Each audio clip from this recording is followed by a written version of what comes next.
কণ্ঠে কবিতায় শ্রীলেখা। আজকে আমার নিবেদন কবি জয় গোস্বামীর লেখা মেঘবালিকা।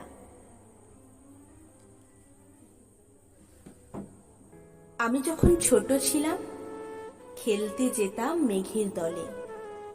একদিন এক মেঘবালিকা প্রশ্ন করল কৌতূহলে, এই ছেলেটা নাম কি রে তোর? আমি বললাম, ফুসমন্তর। মেঘবালিকা রেগেই আগুন, মিথ্যে কথা, নাম কি অমন হয় কখনো? আমি বললাম, নিশ্চয়ই হয়, আগে আমার গল্প শোনো। সে বলল, শুনবো না, যা, সেই তো রানী, সেই তো রাজা, সেই তো একই ঢাল তলোয়ার, সেই তো একই রাজার কুমার পক্ষীরাজে, শুনবো না আর, ওসব বাজে। আমি বললাম, তোমার জন্য নতুন করে লিখব তবে। সে বলল, সত্যি লিখবি? বেশ, তাহলে মস্ত করে লিখতে হবে, মনে থাকবে, লিখেই কিন্তু আমায় দিবি। আমি বললাম, তোমার জন্য লিখতে পারি এক পৃথিবী। লিখতে লিখতে লেখা যখন সবে মাত্র 2-4 পাতা, হঠাৎ তখন ভূত চাপলো আমার মাথায়। খুঁজতে খুঁজতে চলে গেলাম ছোটবেলার মেঘের মাঠে। গিয়েই দেখি চেনা মুখ তো একটিও নেই তল্লাটে।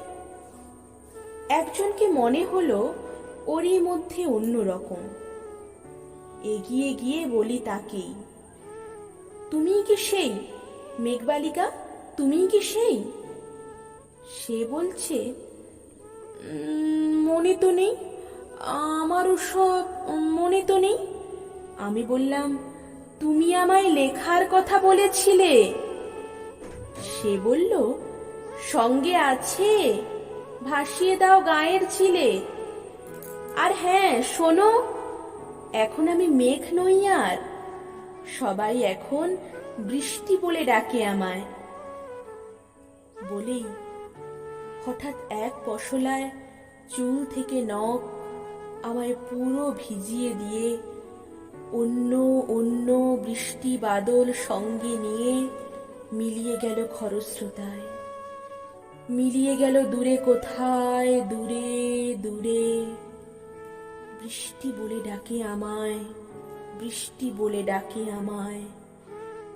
আপন মনে বলতে বলতে আমি কেবল বসে রইলাম ভিজে একসা কাপড় জামায়। গাছের তলায় বসে রইলাম বৃষ্টি নাকি মেঘের জন্য।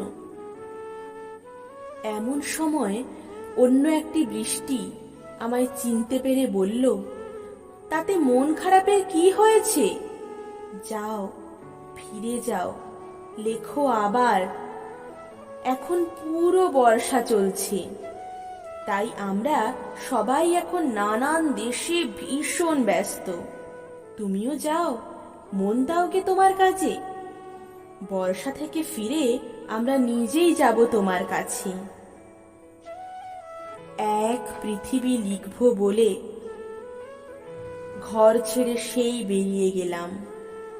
ঘর ছেড়ে সেই ঘর বাঁধলাম গহন বনে, সঙ্গে শুধু কাগজ কলম। একাই থাকবো, একাই দুটো ফুটিয়ে খাবো। 2-1 মুঠো ধুলো বালি যখন যারা আসবে মনে, তাদের লিখব, লিখেই যাব। এক পৃথিবীর 100 রকম স্বপ্ন দেখার সাধ্য থাকবে যে রূপকথার, সে রূপকথা আমার একার।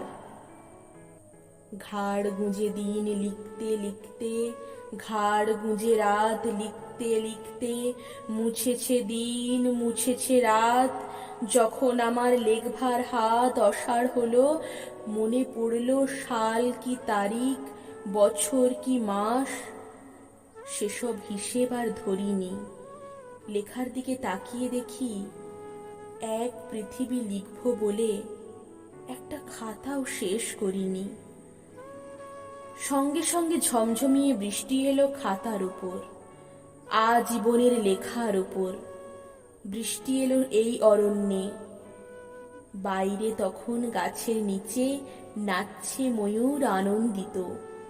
এ গাছ ও গাছ উড়ছে পাখি, বলছে পাখি এই অরণ্যে কবির জন্যে আমরা থাকি।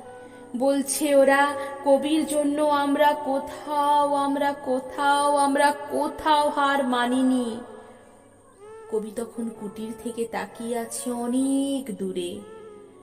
বনের পরে, মাঠের পরে, নদীর পরে, সেই যেখানে সারা জীবন বৃষ্টি পড়ে, বৃষ্টি পড়ে, সেই যেখানে কেউ যায়নি, কেউ যায় না কোনো দিনই। আজ সে কবি দেখতে পাচ্ছে সেই দেশে, সেই ঝর্ণাতলায় এদিক ওদিক ছুটে বেড়ায় সোনায় মোড়া মেঘ হরিণী, কিশোর বেলার সেই হরিণী।